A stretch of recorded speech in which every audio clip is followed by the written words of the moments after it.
última jornada de este evento tan importante, donde hemos contado con la participación de expertos internacionales. Quisiera compartir con ustedes algunas ideas.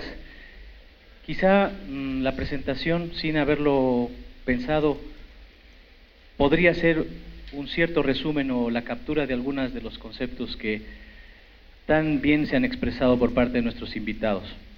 Yo quisiera agradecer a Uniminuto por la invitación, por compartirnos o hacernos partícipes de este sueño y este ideal tan importante que ustedes tienen aquí y que lo trabajan día a día, y por supuesto agradecer aquí a los colegas que han hecho el esfuerzo, como decíamos ayer, de hacer un espacio en sus agendas y compartir con todos nosotros su conocimiento y sabiduría.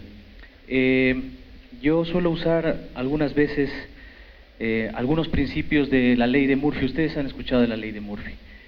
Y hay un principio de la ley de Murphy para conferencias. Dice, si eres el último, probablemente ya dijeron todo lo que debías decir, ¿no? Y pues lo dijeron muy bien porque eran los expertos los que lo habían dicho, ¿no? Inclusive muchas veces los autores de los conceptos. Y el público piensa que vas a decir algo importante o interesante y al final no va a ser cierto. Entonces tienes dos opciones, o irte o quedarte a hacer tu mejor esfuerzo. Entonces, dado el compromiso que tenemos aquí con nuestros colegas, me voy a quedar y hacer el mejor esfuerzo para compartir con ustedes esto que pretende ser en dos tiempos: la visión de una red universitaria a la cual pertenece Uniminuto también, y brevemente el caso de una universidad ecuatoriana que trabaja un modelo de enseñanza de educación superior presencial y a distancia. Contarles entonces que la Organización Universitaria Interamericana es una red que agrupa universidades de las tres Américas: Norteamérica, Centroamérica, el Caribe y Sudamérica.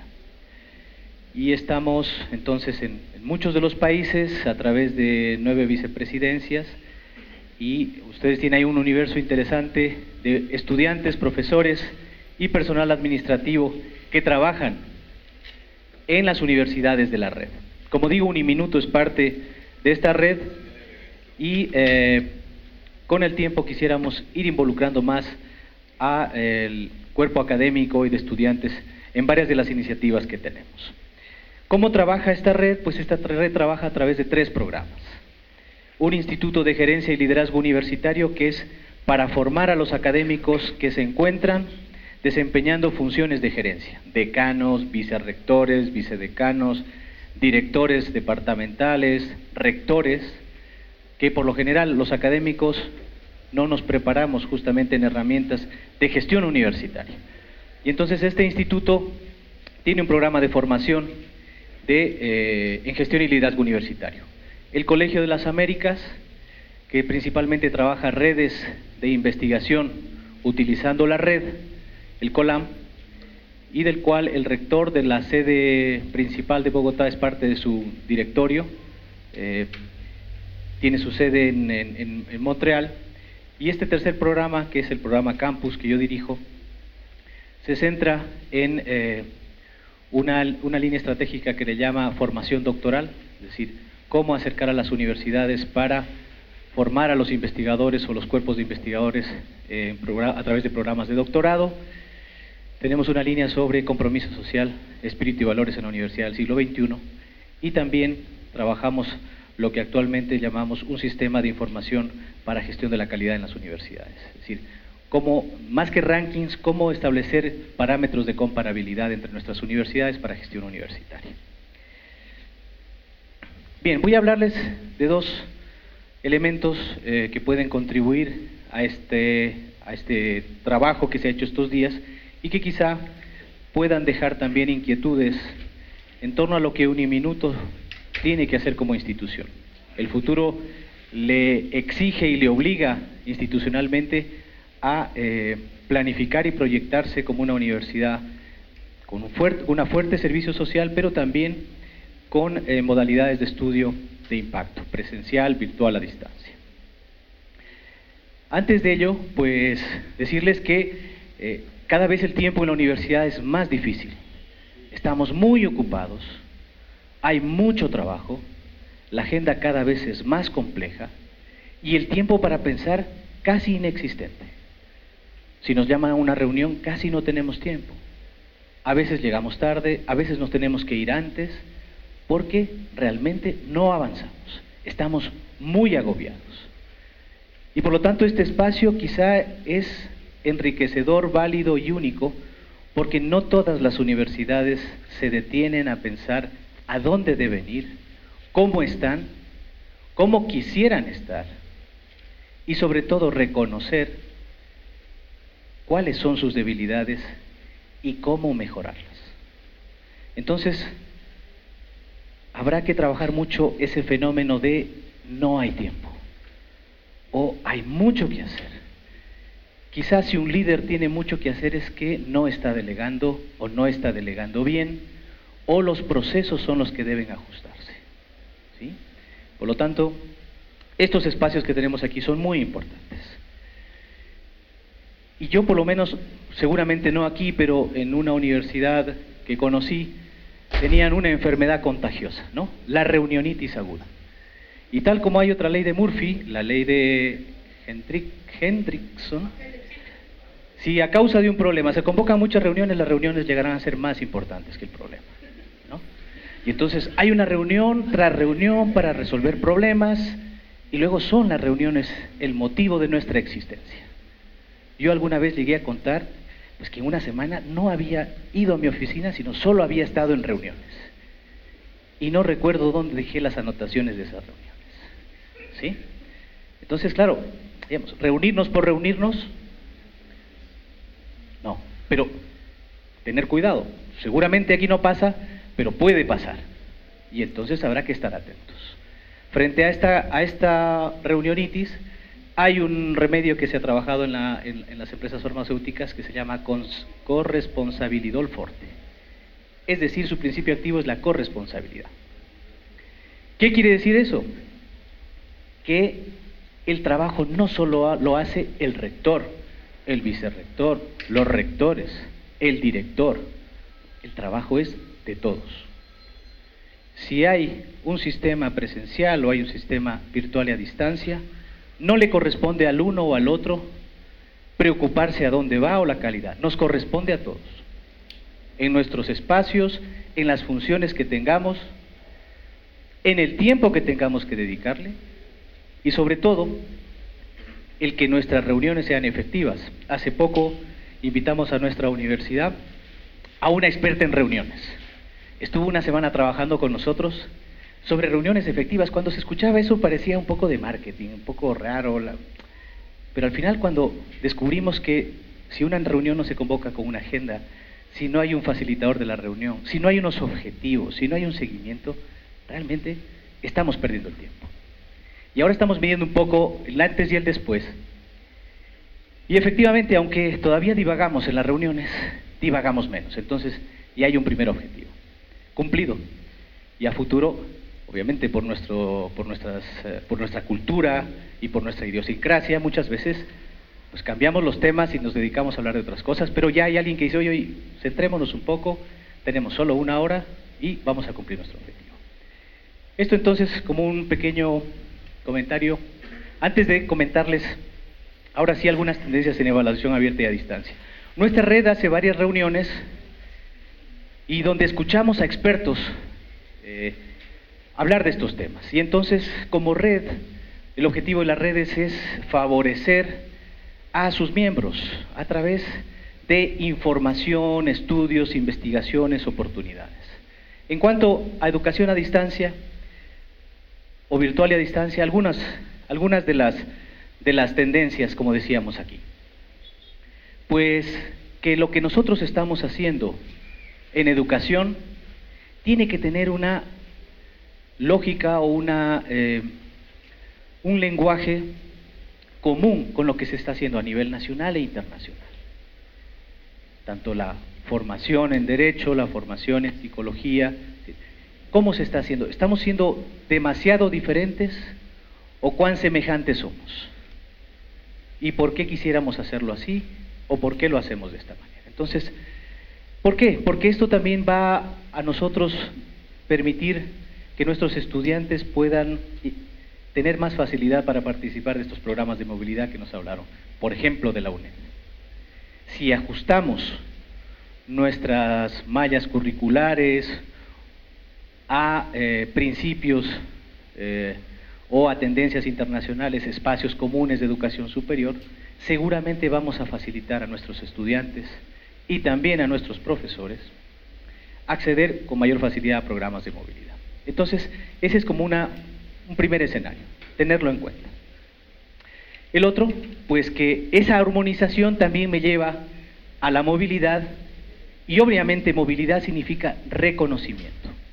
El que nosotros podamos reconocer estudios hechos en otras universidades y que nuestros estudiantes también, y que nuestra universidad también pueda ser objeto de reconocimiento en otros espacios.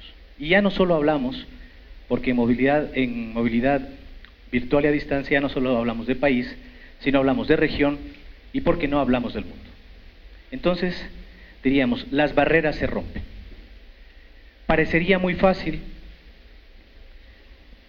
no conozco concretamente el caso colombiano, pero en Ecuador es casi imposible que un estudiante cambie de carrera de una universidad a otra, porque se han escrito tantas reglas para imposibilitar la movilidad presencial, que estás casi obligado por las circunstancias a terminar tu carrera en esa misma universidad. Y quizá la movilidad virtual puede romper eso, porque previamente, como decimos, hay una reflexión en torno a la armonización curricular, es decir, que nuestros currículos sean y puedan ser reconocidos en otros espacios. Se han hablado de estas palabras se han repetido mucho, pero obviamente más que un título, son sobre todo un compromiso, son sobre todo, y esa es la parte más complicada, más trabajo, es sobre todo romper un paradigma, y es reconocer que necesitamos hacer ajustes y mejoras, tanto en la evaluación para poder acreditar, y sobre todo, nos decía uno de nuestros conferenciantes estos días, no dejemos que el hecho de que nosotros seamos una universidad con una fuerte vinculación social, donde hay estudiantes que proceden de estratos socioeconómicos muy bajos, no por ello van a encontrar aquí una educación superior que no sea de calidad. Es decir, esta universidad debe ser el espacio de esos estudiantes al mundo del conocimiento, estén donde estén. Y ojalá podamos trabajar un modelo de movilidad virtual para que nuestros estudiantes puedan hacer cursos en la UNAM, en la UNED, en NOVA, en cualquier lado. Y que dado ese nivel de exigencia y calidad y de trabajo y armonización, no sientan ese cambio. Sí reconozcan una experiencia diferente, pero no sientan el cambio. Porque ahí es donde nosotros demostramos una responsabilidad o corresponsabilidad universitaria. ¿Sí? Y será exigente, será complejo, probablemente tendremos que trabajar mucho en temas o programas de nivelación, sin embargo, el tema calidad pasa por ahí. Es o sería nuestra garantía para dormir tranquilos. ¿Sí? Nosotros estamos contribuyendo a formar personas, profesionales, que tienen las competencias adecuadas y que pueden enfrentar su campo de formación y de trabajo. Pero también requiere mirar hacia adentro la universidad, y también hemos hablado estos días de eso. Es decir, ¿qué modelo tenemos? ¿Cómo vamos a planificar?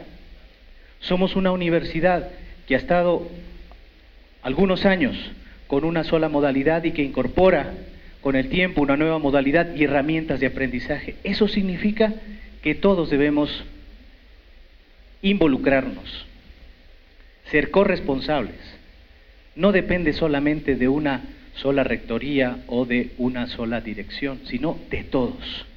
Más aún con este modelo de ustedes, en el que están poco a poco teniendo presencia a nivel de Colombia, y Colombia es un país muy grande, con una avidez de formación en educación superior muy importante. Por lo tanto, el que nos tomemos el tiempo para planificar y definir este modelo y cómo lo vamos a hacer, tomemos una fotografía, una radiografía de nuestros procesos. Luciano hablaba y mostraba unos gráficos que yo aún, durante todos los años que lo conozco, no logro entender ninguno de ellos.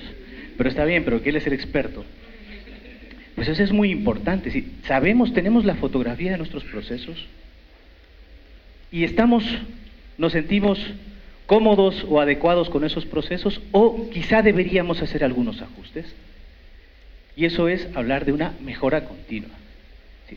Tiempo, reunirnos para algo positivo, para construir la universidad, a dónde quiero llegar y cómo quiero llegar. ¿Sí? Y eso, tal como hemos intentado estos 2 días, es mirar también cómo lo están haciendo otros. Algunos mucho más grandes, con mucho más experiencia, algunos quizás similares, otros muy diferentes, pero esa experiencia de mirar, tanto que vengan a contarnos como nosotros ir a ver, pues nos permitirá ver que en el tiempo tendremos que hacer ajustes, pero sobre todo que seamos todos gestores, ¿eh? No lo olvidemos. Parte de nuestra corresponsabilidad universitaria es ser gestores. Somos profesores, pero más aún somos una comunidad universitaria, y ese concepto de comunidad nos obliga a ser gestores, a gestionar, a estar permanentemente pensando cómo mejorar. También hablamos de investigación. En algún momento se preguntó, y bueno, ¿y cuál es el modelo? Los modelos que hay. Pues, ¿cuál sería el más adaptable a nuestro modelo universitario? ¿Qué nos interesa investigar? ¿Cuáles son esos problemas que rodean a Uniminuto o a la sociedad que rodea a Uniminuto? ¿Qué respuestas a través de la investigación podemos brindar? ¿Sí? Y eso nos lleva también a una calidad de la investigación. Porque todo el tema de la investigación y publicaciones empieza a ser también un modelo mecánico. Un profesor tiene que publicar tantos artículos a fin de año, pues en tales revistas, pero echa la ley, echa la trampa, dice un principio jurídico. Y por lo tanto, entonces yo ya me encuentro una revista donde publicar, alguien conocido, hay unos expertos que publican y el nombre principal, 500 abajo asistentes. Sí, no es ese tema. Calidad significa también ser verdad. Si vamos a investigar, ¿qué modelos? Investigación aplicada, ¿en qué áreas? Y por lo tanto, que sirva, que sea pertinente, que sirva de algo. De nada nos serviría a nosotros construir otro edificio de archivos de todas las tesis o de investigaciones que está haciendo la universidad. También significa usar lo que ya hay. Y hay mucho también. Parte de esta corresponsabilidad universitaria es qué recursos están ahí, cómo podríamos tomarlos. De hecho, muchas universidades están abriendo esos recursos. Podríamos tomar y usar, avanzar, inclusive ahorrar en varias de la información que tenemos ahí. Varios de los ejemplos los tienen algunas universidades donde ustedes encuentran una infinidad y diversidad de cursos que están listos para empezarse, con diversas modalidades. Pueden ser totalmente abiertos, no necesitas pagar nada, o si quieres una certificación de reconocimiento, pues tienes que hacer un pago. Y el sistema del OpenCourseware puede ser usado también para tema de reconocimiento de movilidad virtual. ¿Sí? Vamos a exigir, hay algunas universidades que empiezan a decir, vamos a exigir un cierto porcentaje de créditos de que nuestros estudiantes tengan que buscarse los cursos en el mundo y traerme su acreditación. ¿Por qué? Porque entonces obligo a él a buscar en la red, a filtrar en la red, a escoger en la red y a hacer ese ejercicio de cursarlo. O lo que ahora está también con mucha fuerza, los MOOC, ¿no? Que son estos cursos masivos. Hace poco veía un ejemplo justamente con una universidad que se mencionó hoy, la Menéndez Pelayo. Abrió un curso MOOC en octubre. En una semana habían 7,000 inscritos, en 2 semanas habían 15,000, y el profesor era el fundador de Google, tenías el director de un banco en Londres. Así. Era una cosa impresionante, ¿no? Y los escuchabas y la participación, y si no quieres no participas de esa conferencia, participas de otra. Lo que queremos decir con esto es que las oportunidades o las variables son infinitas. El reto es ante tanta complejidad, saber realmente qué queremos hacer y por dónde queremos ir, qué queremos usar, justamente para llegar al objetivo que comentábamos. Entonces, la universidad deja de ser solamente una comunidad de docencia, investigación y extensión. Le agregamos gestión, que es muy importante, prepararnos para gestionar la universidad, obviamente en un mundo globalizado, que nos exige la incorporación de nuevas herramientas de gestión de la comunicación o de la información y el aprendizaje, pero algo que sí encontramos aquí en Uniminuto, dentro de una concepción de espíritu y valores. No siempre o no es fácil para una universidad definir sus principios y valores. Y yo creo que esta es una fortaleza que tenemos aquí, y es un cimiento muy fuerte donde construir justamente esta docencia, esta investigación, esta vinculación con la colectividad, y agregar estos tres elementos, ¿sí?, para completar con mucha fuerza lo que estamos haciendo. No olvidarse que esta no es la función únicamente del equipo del rector, rectores, vicerrectores, es de todos. Todos contribuimos en mayor o menor medida a hacer ello.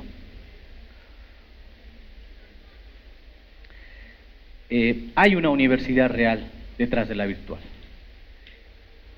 Y insistiré, disculpen si soy reiterativo, estos espacios de reflexión no tienen precio.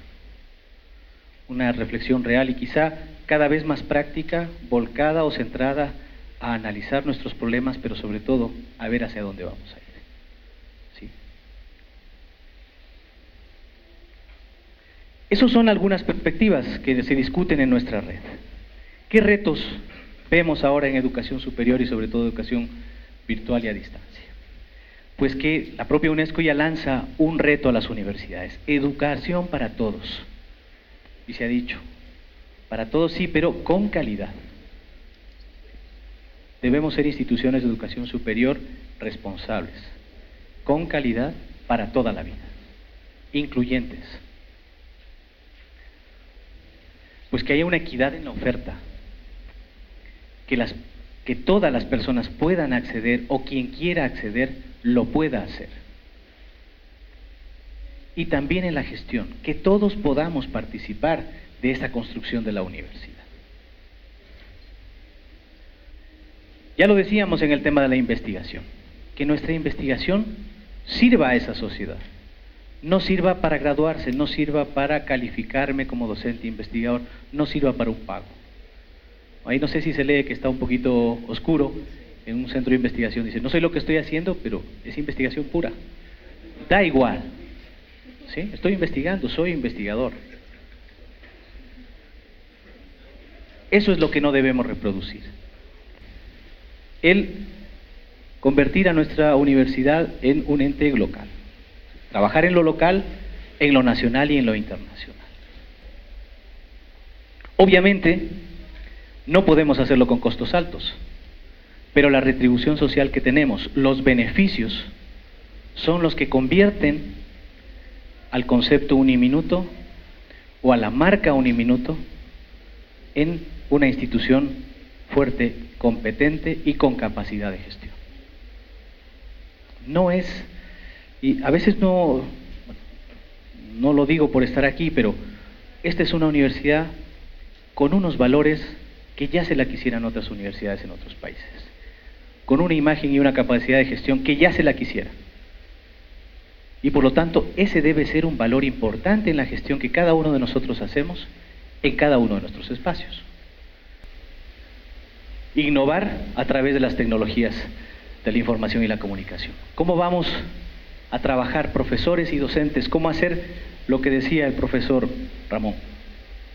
¿Cómo hacer cálida esa relación en la formación virtual? Y no solo en la virtual, sino también en la presencial. Porque somos una universidad bimodal. Somos una universidad que tiene dos sistemas en uno.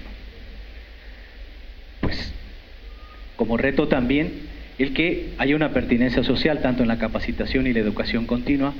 ¿Qué quiere decir ello? Que somos una universidad que sabe lo que sus estudiantes y graduados necesitan, que no está aquí solo para formar, sino para ir más allá, que nos acompaña toda la vida y que además tiene que darse el tiempo para pensar, repensar, lo decía también Luciano, y cambiar cuantas veces crea necesario o hacer los ajustes que considere cada vez que sea necesario. Porque eso habla de que está mirándose mucho como institución y que está reconociendo que debe ser ajustes para cambiar y ser cada vez más sólido. Obvio, no deja esa misión a largo plazo, esa perspectiva, ese horizonte no cambia.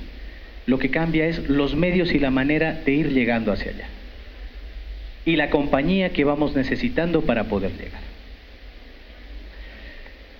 Estos son unas breves, como les decía, ideas que coinciden plenamente con las presentaciones magistrales que hemos tenido en estos 2 días y que queríamos compartir con ustedes. Yo les voy a comentar brevemente el caso de esta universidad donde yo trabajo y que es una universidad que tiene ya 35 años en educación a distancia.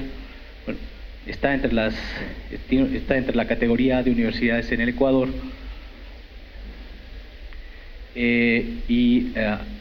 Trabaja hace mucho tiempo en educación a distancia y actualmente se define como una universidad bimodal, es decir, tiene una oferta presencial y a distancia. Y los estudiantes, tal como lo comentaba Francisco, tienen la posibilidad de hacer movilidad en las 2 modalidades. Pueden tomar créditos presenciales y créditos a distancia y completar su formación en cualquiera de las 2 modalidades. Trabaja y tiene presencia a nivel nacional, el Ecuador, y también instituyó 3 centros internacionales donde estudian ecuatorianos en Nueva York, Madrid, Roma y en otras ciudades, pero al final se congregan en estos 3 centros internacionales. Es una universidad católica, ahí está el campus universitario que mira a la ciudad. Ya lo decía, se lo decía también, ¿cuál es nuestro estudiante?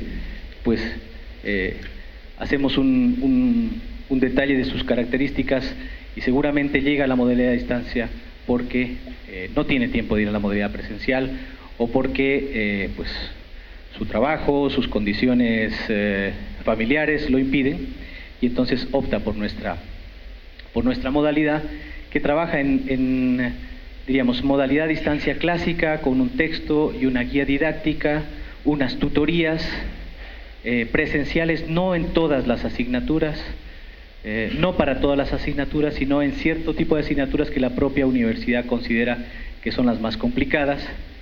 Y aparte de esto, pues hay un soporte virtual de un campus, de una asesoría por correo electrónico, un aula virtual de tutorías, teléfono, y algunos estudiantes también se acercan para conversar con los tutores. Entonces, entregamos material didáctico, impreso, textos de mercado. Ahora estamos empezando, no está ahí, una experiencia con el uso de tablets y con libros digitales. Entonces, hemos llegado a acuerdo con editoriales, no ha sido fácil, y las guías didácticas también ahora son digitales.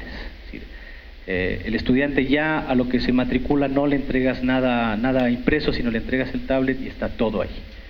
Y esa es una manera, estamos haciendo una prueba aproximadamente con 1000 estudiantes durante un año para ir haciendo ajustes a lo que quisiéramos sea nuestra decisión de terminar prácticamente con la entrega de material impreso en un año máximo. Los canales de soporte, pues hay un call center nacional para todo el tema de atención de tutorías, el correo electrónico y la videoconferencia.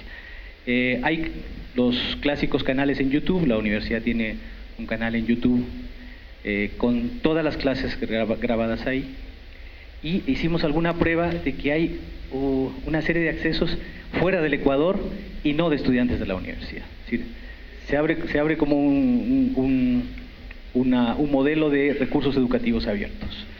No es fácil, el rector quiere que todas las guías de los profesores sean bajo licencia Creative Commons, es decir, abiertas, Y ahí tenemos un debate en el sentido de que no todos se animan a poner eso ahí, porque es un reto y eso pues hay que irlo trabajando poco a poco. En la evaluación, hay una evaluación presencial que es el 70% de la nota y los trabajos a distancia el otro 30%. Es decir, el estudiante se acerca cada cierto tiempo a cualquiera de los centros de la universidad, se evalúa y esa evaluación es el 70% de su nota. Y hemos adoptado lo que yo les decía ahora. Nosotros usamos un sistema de créditos STS, ¿no? El que se usa en Europa. Es decir, adaptamos justamente el modelo de Bolonia para educación superior a nuestro sistema presencial y a distancia. Y está ya hecho el estudio de impacto. Efectivamente, la movilidad para nuestros estudiantes es muchísimo más fácil. Y ahora Erasmus va a lanzar un programa que se llama Erasmus for All, y uno de sus objetivos es Latinoamérica. Y creo que va a facilitar muchísimo a nuestras universidades si es que, digamos, no lo copiamos al modelo STS, pero sí hacemos un ajuste para que sea fácilmente leído por las universidades europeas y que nuestros estudiantes con fondos de Erasmus puedan hacer una movilidad de 6 meses o de un año con mayor rapidez, porque si no, si nuestros lenguajes de calificación o de mallas curriculares no son fácilmente reconocidos, el estudiante va a perder la oportunidad de hacer esta movilidad. Bueno, entonces, si tomamos este modelo de ejemplo STS, pues trabajamos por competencias, ¿sí? Competencias como conjunto de saberes, y entonces hay que trabajar en hacer, saber, ser y convivir con los demás. Eso, bueno, los pedagogos lo saben mucho o muchísimo más que yo en este sentido, y entonces hay un equipo que está trabajando en transformar justamente los contenidos en materiales que puedan desarrollar competencias, y el reto es hacerlo a distancia y presencial también. Entonces, como digo, una guía didáctica o una asignatura tiene que trabajar actitudes, habilidades, conocimientos, y entonces eso implica un seguimiento permanente. Hemos modificado el sistema de tutoría, hay una mayor vinculación profesor-estudiante. No es fácil, yo debo reconocer, como aquí está el salón cerrado y no nos escucha nadie afuera, que todavía hay muchos problemas, que no es fácil, que hay que trabajar permanentemente en la formación docente, porque ninguno de nosotros estudió en un sistema STS. Nosotros hemos estudiado un sistema formal donde llega el profesor y nos da la clase y donde se toma una prueba, etcétera, etcétera. Entonces, cuando tú le dices, mira, no va a haber examen, lo que vamos es sumar un montón de cosas, y yo al final lo que quiero es que me des una charla o me presentes un video y yo voy a evaluar todo eso porque va a ser la suma de estos aprendizajes que quiero ver de ti. Entonces, digamos, como todo cambio cultural, tiene que ser en etapas, ¿sí? Tiene que ser en etapas, no puede ser brusco, no puede ser inmediato. Entonces, hay que ir poco a poco, pero no hay que desviar. Algún rector de una universidad que conocí en algún momento me decía, mira, las universidades a veces son como estos vehículos que tienen un problema de dirección. Si sueltas el volante, se va para un lado. Entonces, siempre va a haber un efecto que desvíe la planificación. Siempre va a haber un efecto que lo volvamos a lo que ya había, porque ya era lo que conocíamos, independientemente si era bueno o malo, ya lo conocíamos. Y entonces, solo para que ustedes puedan ver, más o menos una carrera de 10 niveles, 282 créditos, tenemos asignaturas de formación básica, libre configuración, genéricas, troncales de carrera, complementarias y su trabajo de titulación. Obviamente hay que incluir un práctico, ¿no? En presencial es más fácil, en distancia lo que hemos trabajado son convenios con organismos del Estado, empresas, para que su trabajo fuera de la universidad pueda tener un reconocimiento y una tutoría. Los tutores son los funcionarios públicos o la gente que está en empresas donde están trabajando nuestros estudiantes. Esta es otra carrera que tiene menos cantidad de crédito, pero es el mismo porcentaje de distribución. Aquí ustedes tienen, como van a quedar estos materiales para que los puedan revisar con más calma, qué definimos como competencias genéricas, qué definimos como competencias específicas. Eso ya es un trabajo un poquito más especializado, cómo se define esta tutoría, a través de qué medios trabajamos esta tutoría. Dentro de la asignación de horas clase, el profesor también tiene horas de tutoría y, como digo, cuáles son los medios que usa para hacer esta función. Y es que la verdad aquí esto, ustedes lo tienen aquí, lo pueden revisar con más calma. Me gustaría, para finalizar, dejar también algunas breves ideas o retos que creemos se van a plantear o se están planteando ya a nosotros como miembros de comunidades universitarias, ¿no? Sí, hay varias preguntas que quedan en el ambiente y que nosotros debemos ir poco a poco dándoles respuesta, pero la respuesta no puede ser teórica, sino la respuesta tiene que ser a través de acciones y de decisiones, ¿sí? Cada vez más los aprendizajes son diferentes e incorporan nuevas herramientas y nuevas tendencias. ¿Cuáles son ellos? ¿Sí? Y cómo nosotros poder hacer que nuestro modelo académico responda a esa evolución. La parte quizá más compleja sea el que nosotros como profesores debamos también hacer ajustes dentro de nuestros paradigmas. ¿Cuál es nuestro rol ahora, en este presente y en nuestro futuro? ¿Nos vamos a subir? ¿Vamos a pensar si nos vamos a subir? ¿Vamos a analizar si nos vamos a subir? ¿O realmente nos vamos a quedar? ¿Sí? ¿Cuál es ese rol? Porque cualquier decisión va a implicar un compromiso y sobre todo si decimos, ok, vamos a ser parte, pues ese hacer parte es, vuelvo a esta palabra que la repetiré en toda esta charla, es la corresponsabilidad. Es decir, me voy a subir pero voy a participar, no me voy a subir porque no queda más, porque si no, no me reclasifican o si no, al final me voy a tener que buscar otra cosa. No, es que esto es en lo que yo creo. ¿Y cuál es esa sociedad, esa universidad que nosotros debemos construir, ¿no? Frente a todo este tema del conocimiento y la información, ¿sí? ¿Cuál es el modelo universitario que nosotros creemos se ajusta más a la realidad, a este espíritu, a estos valores, a la idea inicial que inspiró esta universidad? ¿Sí? ¿Cómo vamos a definir este papel del estudiante y del profesor? Esa relación, ese ida y vuelta. ¿Y cómo hacer que... me gustó mucho la reflexión del profesor Ramón Ferreiro, en el sentido decía, pues no, el profesor no es un facilitador, es un mediador. Es decir, ¿cómo va a ser esa relación? Desgraciadamente las respuestas no están, solo se escriben las preguntas. Y las respuestas tienen que ser parte de esa reflexión, como decíamos. Porque claro, hay un montón de información o medios o herramientas, pero hay que ir trazando los procesos y los esquemas que quisiéramos para su uso y su efecto. No todas van a servir igual, no todas cumplen el mismo objetivo. ¿Cómo las adaptamos de manera más adecuada a lo que quisiéramos?